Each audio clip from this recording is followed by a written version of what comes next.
Hello students, welcome to my channel Arun's Physics Portal. In today's lecture, I will be talking about the basics of operational amplifier. Operational amplifier एक integrated circuit है। यह topic BSc और MSc के students के लिए तो important है ही, साथ ही यह बीई और बीटेक के छात्रों के लिए भी उपयोगी है। इसका पूरा नोट भी मैंने आपके लिए प्रोवाइड कर दिया है। एग्ज़ाम में कितना लिखना है, क्या लिखना है और कैसे लिखना है, इन सबों की जानकारी आपको उस नोट के जरिए मिल जाएगी। So let us start the topic operational amplifier basics.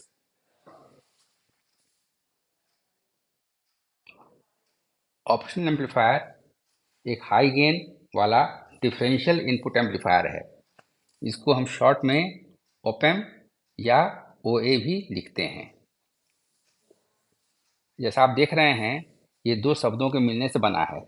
एक है ऑपरेशनल और दूसरा है एम्पलीफायर। ऑपरेशनल का मतलब ये कि ये कई प्रकार के मैथमेटिकल ऑपरेशन कर सकता है, like addition, subtraction, multiplication, division, differentiation, integration. Amplifier का मतलब ये हुआ कि ये अपने इनपुट सिग्नल के डिफरेंस को एम्पलीफाई करता है। क्योंकि इसका नाम ही है डिफरेंशियल एम्पलीफायर, तो ये दो सिग्नल्स जो इसके दो इनपुट पे लगे हैं उनके डिफरेंस को एम्पलीफाई करता है। और चूंकि ये मैथमेटिकल ऑपरेशन कर सकता है, इसको हम ऑपरेशनल एम्पलीफायर बोलते हैं। Initially this was designed to perform mathematical operation using external components like resistors and capacitors, लेकिन अब जो है they are also used as amplifier and for many other functions like filters, comparators, and for finding the solution of polynomials. Consider a polynomial this a x to the power n plus b x to the power n minus 1 plus so on and so forth plus z equal to 0, where a, b, and z are constants. The operational amplifier can be used to find the value of x, provided the value of the constants a, b, dot dot dot and z are given. So this is how the op-amp can be used. Op-amp is also called a direct current amplifier.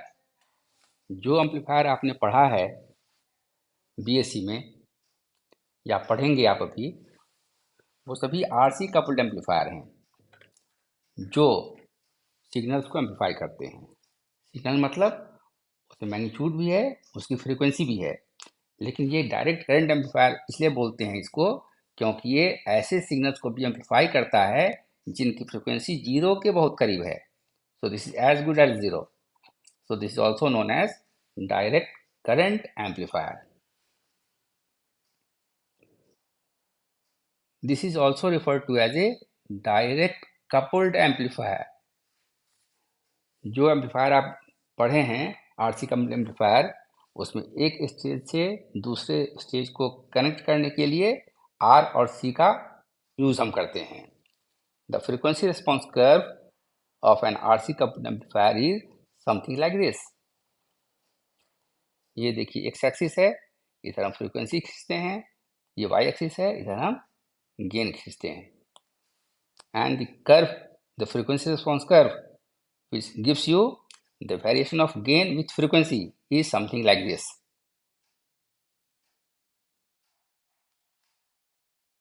To the left of this dotted line, this is low frequency region. To the right of this dotted line, we have high frequency region. And in between the two, we have middle frequency range, mid frequency range, and this is low. We see that the gain falls at low frequencies as well as at high frequencies. क्योंकि ये RC coupled amplifier है, उसमें capacitance जो है उसका impedance कितना होता है?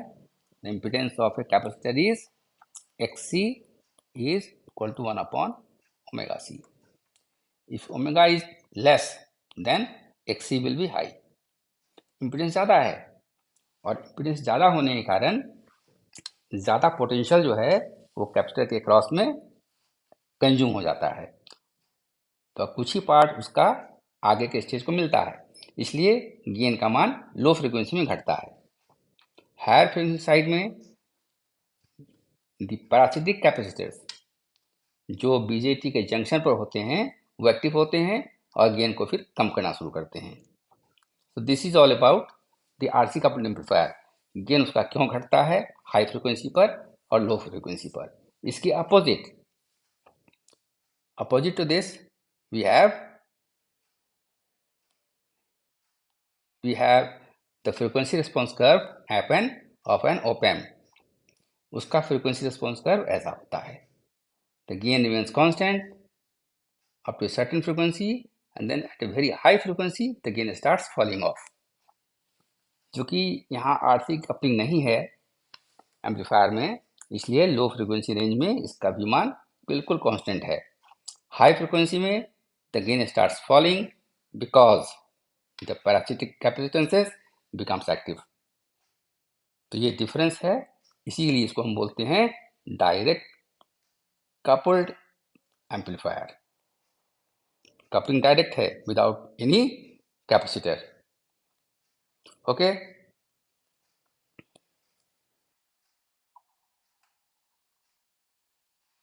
as this is basically a difference amplifier, it has two inputs and one output। इसमें दो इनपुट होंगे और एक आउटपुट, क्योंकि ये डिफरेंस एम्पलीफायर है। जब हम डिफरेंस लेते हैं तो उसके लिए दो चीज जरूरी है। डिफरेंस दो चीज़ों का हो सकता है, 6 - 4 is 2, 5 - 3 is 2, 10 - 3 is 7। तो डिफरेंस के लिए दो चीज़ों का आना जरूरी है। तो difference amplifier must have to inputs, और जब डिफरेंस लेंगे जो रिजल्ट मिलेगा वो रिजल्ट कितना होगा? एक ही रिजल्ट होगा, 10 - 3 is 7, so result is 7। so this is there is one output and two inputs, so it amplifies the difference of two signals applied to the two inputs and gives one output। अब हम देखते हैं कि what are the characteristics of op-amp। op-amp is basically a difference amplifier। इसके दो input हैं जिस पर हम दो सिग्नल लगाते हैं, दोनों सिग्नल के बीच के डिफरेंस को ये एम्पलीफाई करता है। तो डिफरेंस एम्पलीफायर जो है वो दो तरीके से बनाया जाता है। एक है बाय यूजिंग ट्रांजिस्टर्स और दूसरा है फील्ड इफेक्ट ट्रांजिस्टर इफेक्ट। यदि हम डिफरेंस एम्पलीफायर बनाते हैं ट्रांजिस्टर से, बीजेटी से, तो उसका इनपुट इम्पीडेंस जो है वो 10 किलो ओम से लेके 10 मेगा ओम तक हो सकता है। लेकिन यदि डिफरेंस एम्पलीफायर हम बनाते हैं फील्ड इफेक्ट ट्रांजिस्टर से, तो उसका इनपुट इम्पीडेंस और ज़्यादा होता है, and that is around 10⁶ mega ohm. The next point is that it's output impedance is extremely low. इसका वैल्यू है 50 ओम से 100 ओम के बीच में। It's requires very low voltage for its operation and this is ±5 volt. आप देख रहे हैं कि वोल्टेज रिक्वायरमेंट दो तरीके का है, एक प्लस भी है और एक माइनस भी है।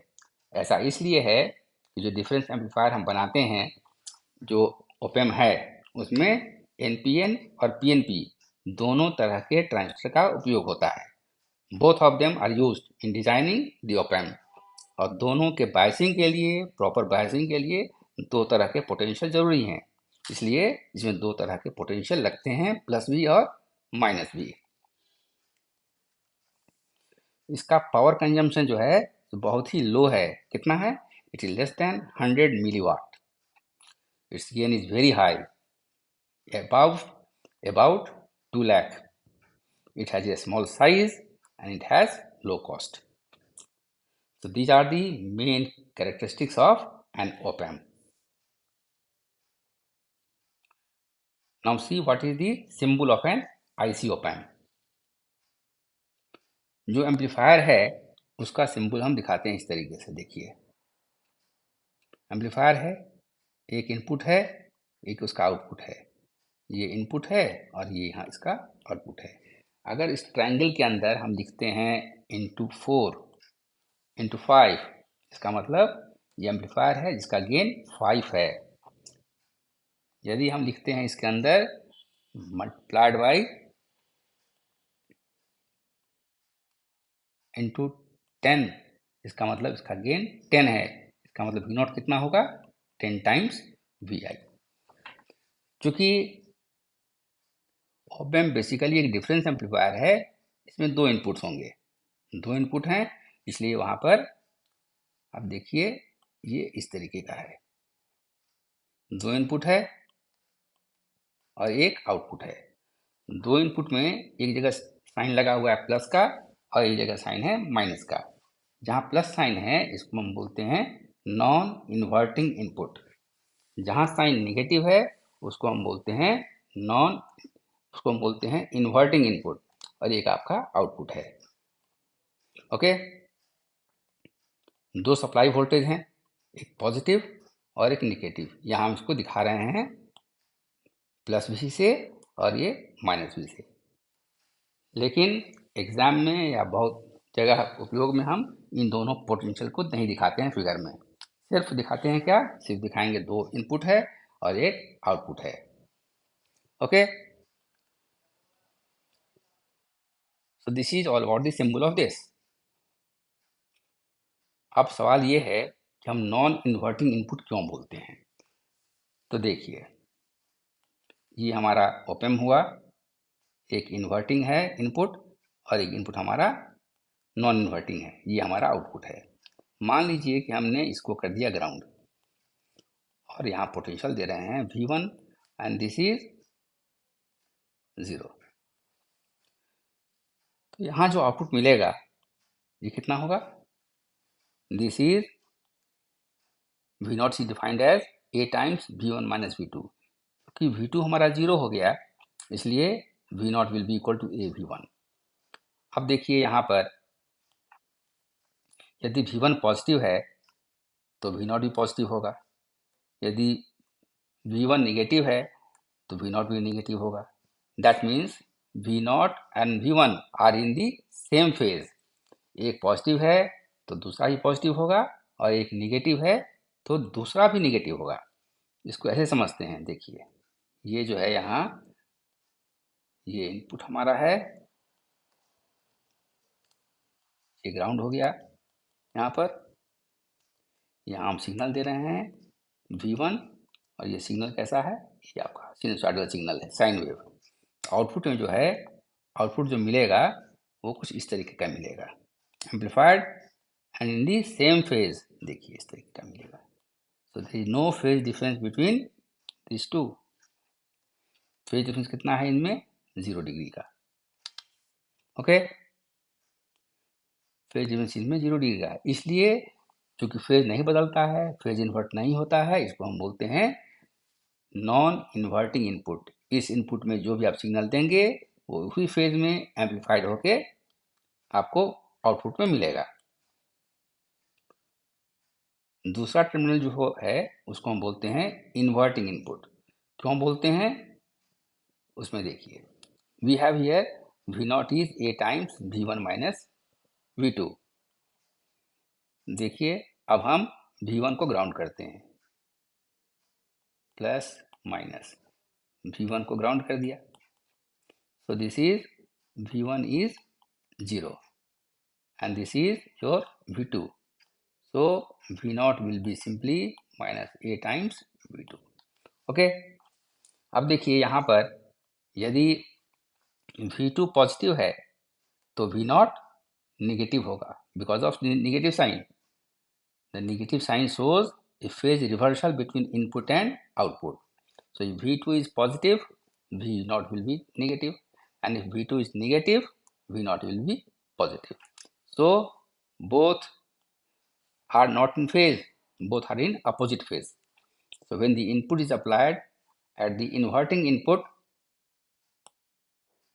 The output is inverted with respect to the input. इसका क्या मतलब हुआ कहने का, ये देखिए, इस तरह समझिए इसको आप। ये देखिए, ये प्लस है, ये माइनस है, ये आपका ग्राउंडेड है और यहाँ आपका सिग्नल है V2। कैसा सिग्नल है, सिग्नल सिनुसॉइडल है। ये हमारा आउटपुट है और ये अब कैसा मिलेगा आउटपुट इसका, ये इन्वर्टेड होगा। कैसा होगा, लाइक दिस। तो देखिए दोनों में कितने का फेज डिफरेंस है, phase difference is that of 180 degree. So जब इनपुट बढ़ता है तो आउटपुट पॉजिटिव की ओर बढ़ रहा है, तो आउटपुट हमारा निगेटिव की ओर बढ़ता है। मतलब ये दोनों एक दूसरे के अपोजिट फेज में हैं। फेज डिफरेंस कितना है, 180 डिग्री का। क्योंकि निगेटिव इनपुट पर सिग्नल देने से आउटपुट में वो इन्वर्ट होकर मिलता है, इसे हम बोलते हैं इन्वर्टिंग इनपुट। ओके,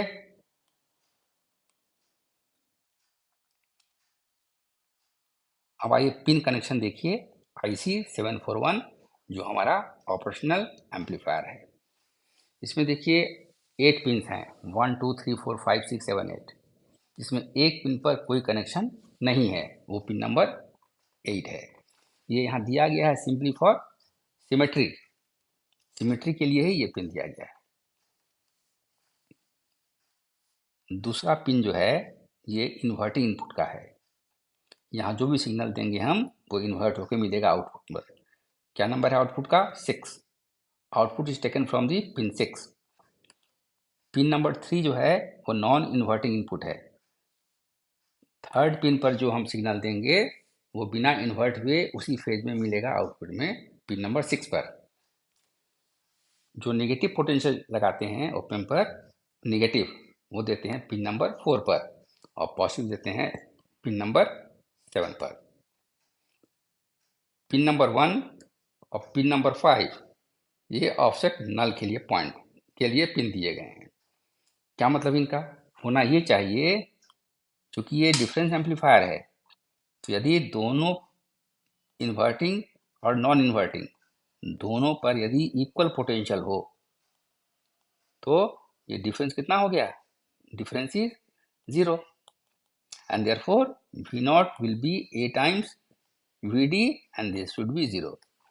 होना ही चाहिए कि दोनों इनपुट पर यदि एक मैग्नीट्यूड का पोटेंशियल दिया गया है, सिग्नल दिया गया है, तो आउटपुट उसका 0 होना चाहिए। लेकिन ऐसा नहीं होता है, आउटपुट में कुछ ना कुछ पोटेंशियल मिलता है।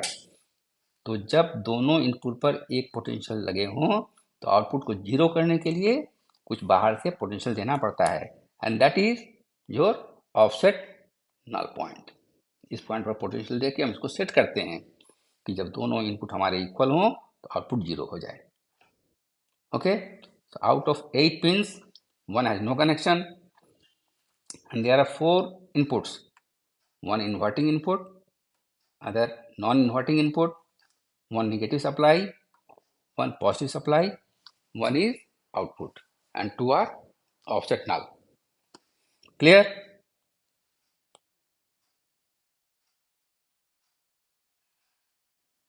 Pin number 7 indicates that there are 7 functional pins। जो आपने देखा अभी 8 पिन में से एक पिन में कोई कनेक्शन नहीं है, बाकी 7 बचे।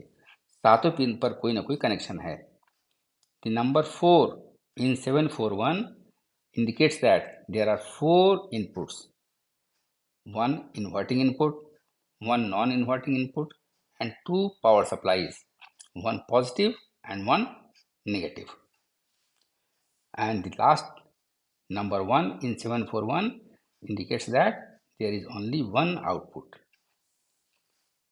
तो 7 का मतलब हुआ 7 फंक्शनल पिन हैं, 4 का मतलब हुआ 4 इनपुट्स हैं, एक इन्वर्टिंग, एक नॉन इन्वर्टिंग, एक पॉजिटिव सप्लाई, एक नेगेटिव सप्लाई, और 1 इसमें आउटपुट है। So this is the meaning of IC741। Numbering कैसे है, तो नंबरिंग इस तरीके से है। एक और इम्पॉर्टेंट कंसेप्ट है इसमें, वो है कंसेप्ट ऑफ वर्चुअल ग्राउंड। देखिए ये सिंबल है ओपेम का।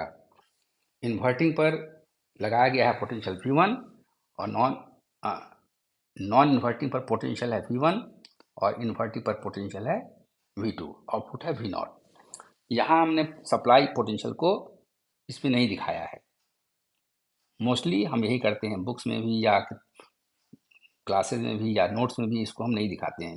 यही 3 पिन दिखाते हैं, inverting, non inverting and output. From the figure it follows that V0 is equal to A times V1 minus V2। इसका मतलब ये हुआ कि V1 minus V2 is V0 upon A। Clear? Now the maximum value of V0 is limited to plus minus 12 volt। Output जो हम ले सकते हैं मैक्सिमम ओपैम्प से, वो 12 वोल्ट पर ही रेस्ट्रिक्टेड है। ऐसा इसलिए है कि हमारा आउटपुट जो है बिना डिस्टॉर्शन के हमको मिल सके। And A is greater than 10 to the power 5। Therefore, from the preceding equation, V1 minus V2 is plus minus 12 volt upon 10 to the power 5. So this is 0.00012 volt. This is very nearly equal to 0. So V1 minus V2 is very nearly equal to 0, which means that V1 is equal to or nearly equal to V2. This means that the voltage at the two inputs of op-amp tend to track each other। एक पर जो potential होगा input पर, वही potential दूसरे पर भी होना चाहेगा। This is the meaning of virtual ground. So if the inverting terminal is grounded, देखिए दिखा दूं आपको, इन्वर्टिंग टर्मिनल ग्राउंडेड है, ये प्लस हुआ, माइनस हुआ, ये हो गया ग्राउंडेड, मतलब V2 हो गया आपका 0। ये है नॉन इन्वर्टिंग, ये हो गया V1। ये जो पॉइंट है यहाँ पर, यहाँ भी पोटेंशियल कितना होगा, रफली 0 होगा। नोट दैट, ये ध्यान दीजिए आप कि this is not the input to the op amp. Op amp पर इनपुट ये है, this is the input to the op amp, this is not, this is somewhere here, and a part of the voltage applied at this point is dissipated around this, is lost around this resistance. So whatever is left appears at the input of the op-amp। तो हमेशा याद रखिए कि op-amp के input पर जो potential है उसी को एम्पलीफाई करता है। तो यहाँ पर अगर ये ग्राउंडेड है इन्वर्टिंग टर्मिनल आपका, तो नॉन इन्वर्टिंग पर भी पोटेंशियल आपका 0 के करीब होगा। Even though the non-inverting input is not grounded directly, but the potential there is equal to that of the ground। इसलिए हम बोलते हैं कि non inverting terminal is at virtual ground. Ground पर है नहीं, लेकिन उसका स्थिति वही है जो ग्राउंड पर रहने से होता है। So this is meaning of virtual ground. Ground से not connected, but potential is that of the ground, equal to that of the ground.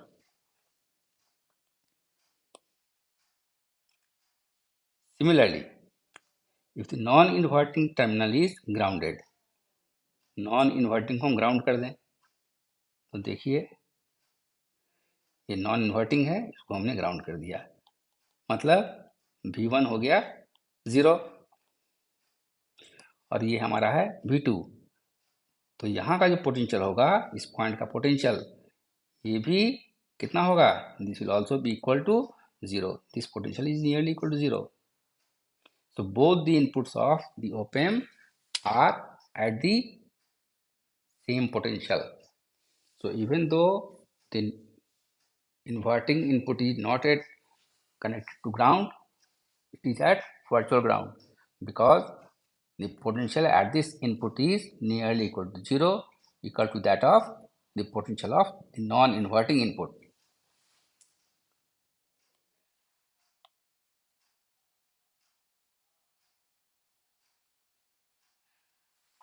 आप जानते हैं कि a current flows between 2 points only if a potential difference exists between them। 2 point के बीच में current flow होना संभव है यदि उनके बीच में कोई पोटेंशियल डिफरेंस है। क्योंकि हम देख रहे हैं कि डिफरेंस एम्पलीफायर का इनपुट इम्पीडेंस बहुत ज़्यादा है, इसलिए दोनों इनपुट के बीच में किसी करंट का फ्लो नहीं होता है। क्योंकि करंट फ्लो नहीं हो रहा है दो इनपुट के बीच में, हम ये मान सकते हैं without any serious error that both of the inputs are at the same potential. ये मान सकते हैं, क्यों मानते हैं? क्योंकि दोनों के बीच में कोई करंट फ्लो नहीं हो रहा है।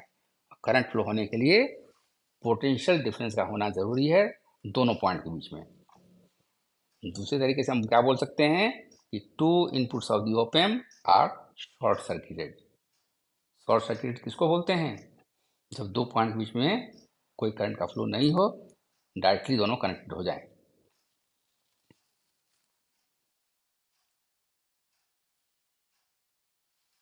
ऑप एम्प के गेन को दो तरीके से डिफाइन करते हैं। एक है open loop gain. Open loop gain क्या है? This is the op amp. ये ऑप एम्प है, inverting and non inverting inputs हैं दो आपके, ये हैं।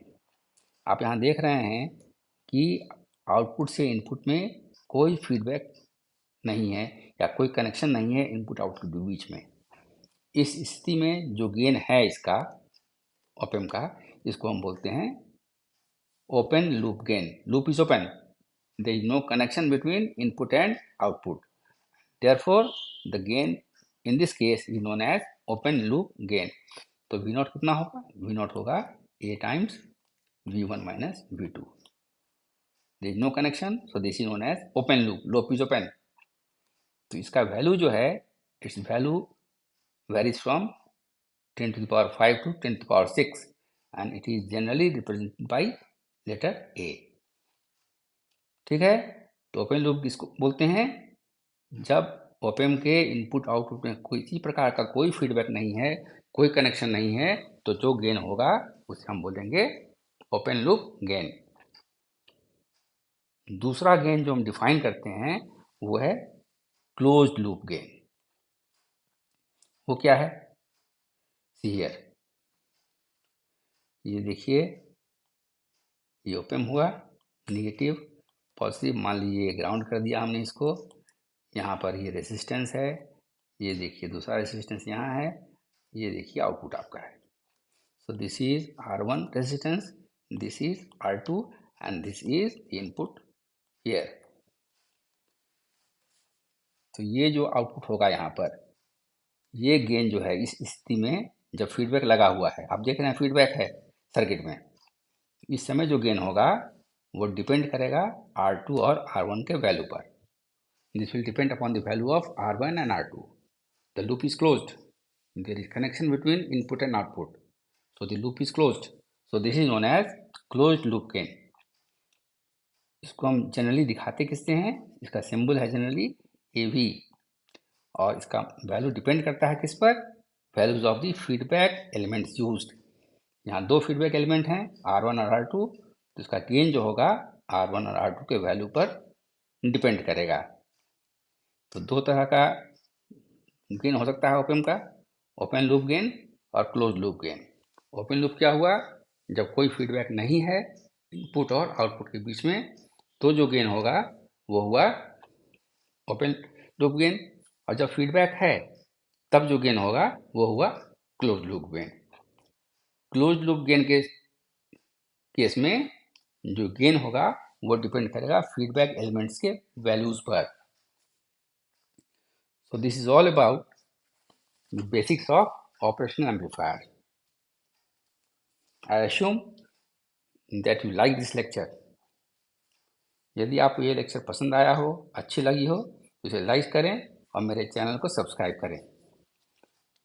See you in my next lecture with some other topic। Thank you for watching। Till then, goodbye।